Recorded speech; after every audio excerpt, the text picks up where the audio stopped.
மாப்பிள்ளை மூத்தா போன உடனே சுற்றி வளைச்சி எல்லாம் மறைச்சிருவாங்க. மறைச்சி ஒரு ஆம்பளோட கண் கூட படாத அளவுக்கு மறைச்சிருவாங்க. பொம்பளை மட்டும்தான் போகலாம். அதுவும் கர்ப்பிணி பொம்பளையும் கூட போயிடப்படாது. ஆம்பளை புள்ள வயிற்றுக்கே இருந்துட்டா அவ்வளவு பேணுதல்.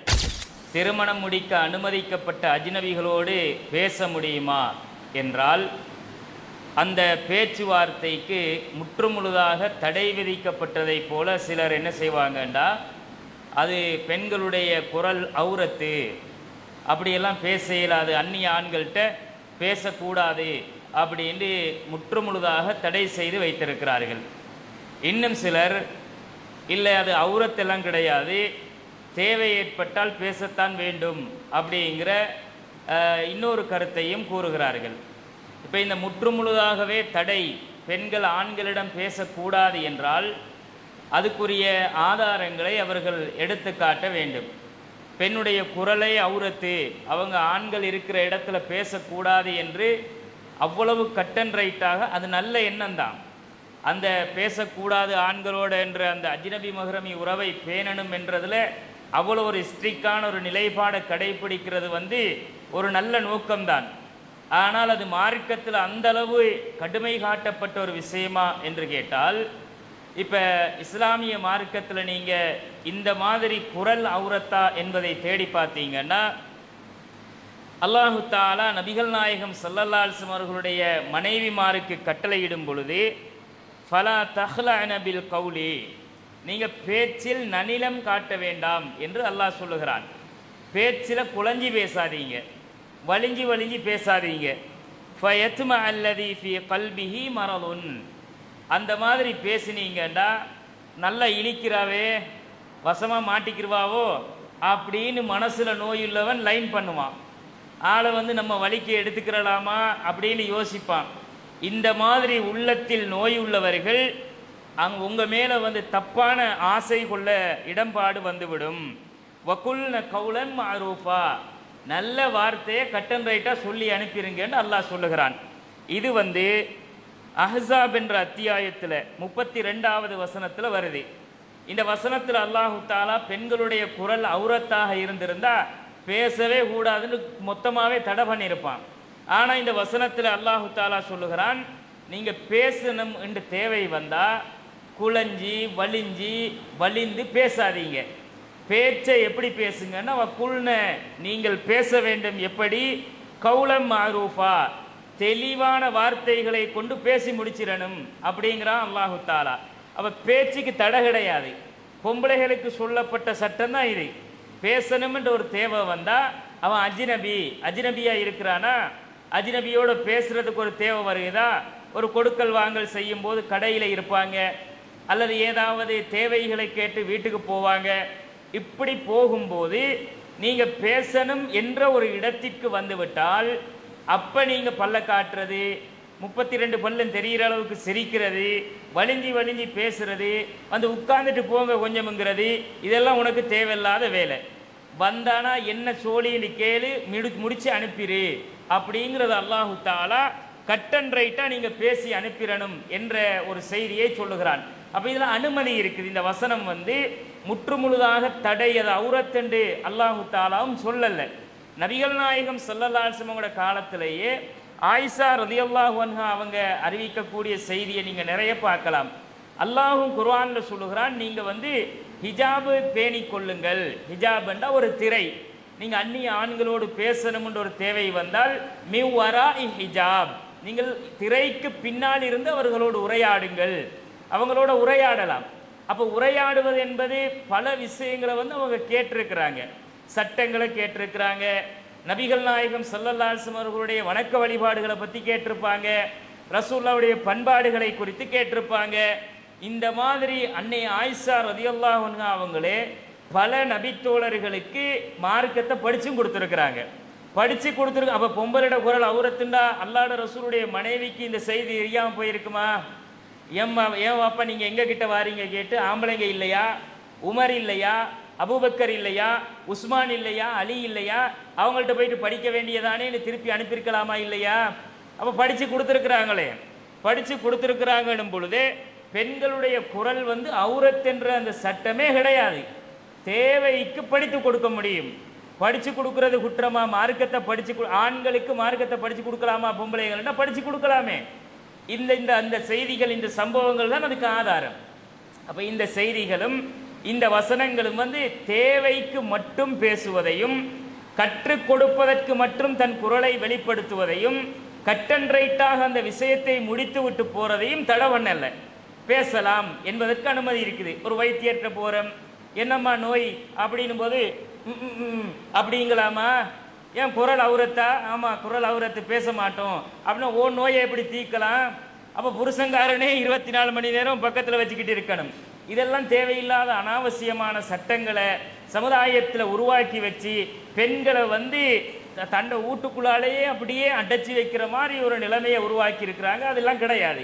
பெண்கள் அஜ்னபி மஹ்ரமி உறவை பேணணும்.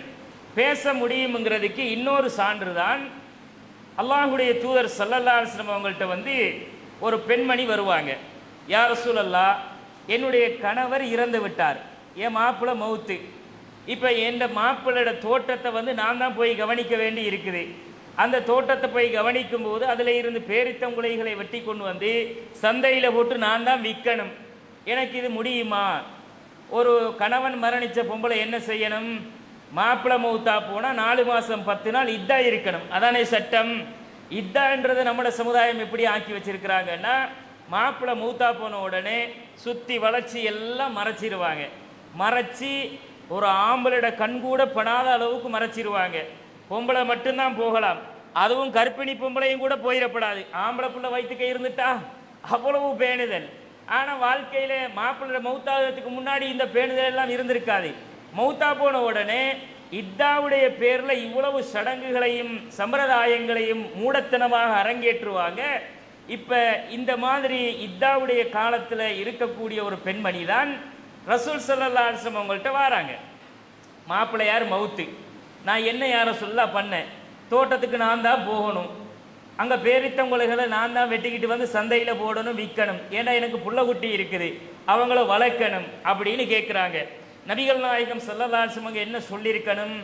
ஒன்று, உன் மாப்பிள்ளை மூத்தா போன நேரத்தில் நீ இத்தாவில் இருக்காம நீ என்னம்மா வெளியே சுற்றிக்கிட்டு திரியிறன்னு கேட்டிருக்கணும். அப்படி கேட்கல.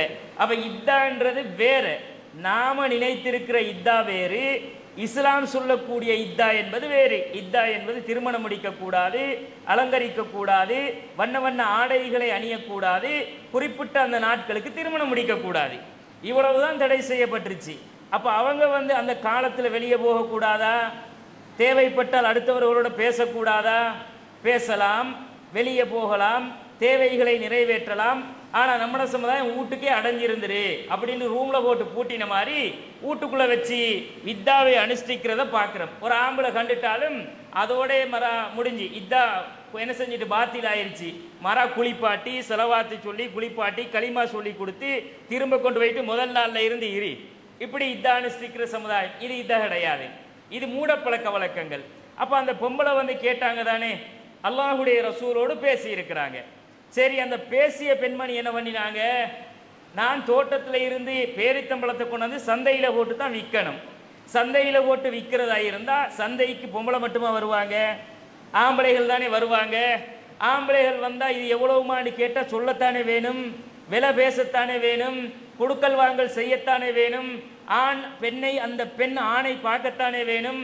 இதுக்கு இஸ்லாத்தில் தடையா? இதுக்கெல்லாம் தடை கிடையாது. இஸ்லாம் சொன்ன முறைகளை பேணி ஒழுக்கங்களை பேணி கொடுக்கல் வாங்கல் செய்யலாம். அந்த ஆணோடு அந்த பெண்ணோடு ஒரு ஆணும் பெண்ணும் பேசலாம். தேவையை மட்டும் பேச வேண்டும் என்பதை இஸ்லாம் நமக்கு அனுமதிக்கிறது. அப்போ குரலே அவுரத்தாய் இருந்திருந்தா இந்த அனுமதியை ரசூலா கொடுத்துருப்பாங்களா? நீங்கள் என்னம்மா பேசவே கூடாதுன்னு இருக்கும்போது போயிட்டு சந்தையில் நின்று ஆம்பளையெல்லாம் வர்ற இடத்துல எத்தனை ஆம்பளை வருவான், போவான், பார்ப்பான், பேசுவான், அதெல்லாம் பண்ணேலுமா? உனக்கு தானே சட்டம் இருக்குதுன்னு சொல்லி அனுப்பியிருக்கலாமா இல்லையா? அல்லாஹ்வுடைய ரசூல் அனுமதி கொடுக்குறாங்களே. இன்னொரு வசனத்திலே அல்லாஹ் சொல்லுகிறான், சூரத்து நிசாவில் அல்லாஹ் சொல்லுகிறான், நீங்கள் இந்த இத்தாவில் இருக்கக்கூடிய பெண்களோடு திருமண பேச்சுவார்த்தை நடத்துவது குறித்து பேசுகிறான். இத்தாவில் இருக்கிறவங்க அடைச்சிக்கிட்டு எல்லாம் இருக்கல. அவங்க காலத்தில் இத்தா என்பது அந்த குறிப்பிட்ட விஷயங்களை செய்யாமல் சாதாரணமாக இருக்கிறது தான். அப்படி இருக்கக்கூடிய பெண்களிடத்தில் சஹாபாக்கள் என்ன செய்வாங்கன்னா, சில பேர் உன்னை நான் திருமணம் முடிச்சுக்கிறேன் அப்படின்ருவாங்க. சாடமாடையா பேசிக்கிருவாங்க. சாடமாடையா எப்படிங்க பேசலாம்? அப்படி பார்த்துக்கிட்டா தான் சாடமாடையா பேச இயலும். எங்கேயோ இருக்கிற ஒரு பொம்பளைக்கு, சுவத்துக்கு பின்னால் இருக்கிற ஒரு பொம்பளைக்கு, திரை போட்டு மூடப்பட்ட ஒரு பொம்பளைக்கு, இத்தாவில் இருக்கிறவங்கிட்ட போயிட்டு என்னத்தை பேசுறது? அப்படி பேச முடியுமா? பேச இயலாது. அப்ப இத்தாவில் இருக்கக்கூடிய பெண்களிடத்திலே நீங்கள் சாடை மாடையாக பேசுகிறீர்கள். அப்படி சாடமாடையா பேசுறது குத்தம் இல்லப்பா. ஆனா திருமணம் முடிக்கிறேன் என்று அந்த காலத்துல வாக்கு கொடுக்காதீங்க. அவர்களுடைய இத்தாவுடைய காலத்தை முடித்த பிறகு அவர்கள் விஷயமாக நல்ல விதமாக முடிவெடுத்துக் கொள்ளுங்கள் என்று அல்லாஹ் சொல்லுகிறான். அப்ப அவங்களோட பேசி இருக்கிறாங்களே, சாடமாடையா பேசி இருக்கிறாங்களே, வாக்கு கொடுத்திருக்கிறாங்களே, இதை குறித்து அல்லாஹ் சொல்லும் போது இது குற்றமாக இருந்திருந்தா அல்லாஹ் தடுத்திருப்பானா இல்லையா? கண்டிப்பாக தடுத்திருப்பான். அப்ப இதையெல்லாம் பார்த்து கொண்டதும் பேசிக்கொண்டதும் இது தடை, நிரந்தரமான தடை, ஹராம் என்ற சட்டம் அல்ல. அனுமதிக்கு, தேவைக்கு, அவர்களுடைய அந்த அத்தியாவசிய அடிப்படை தேவைகளுக்கு பார்த்து கொள்வதும் பேசிக்கொள்வதும் இஸ்லாத்தில் எந்த தடையும் இல்லை. ஆனால் வரம்புகள் மீறப்படக்கூடாது, எல்லை மீறி விடக்கூடாது அப்படிங்கிறத கவனத்தில் வச்சுக்கணும். இது அல்லாஹு தாலா அவனுடைய திருமறையில நமக்கு சொல்லித் தருகிறான்.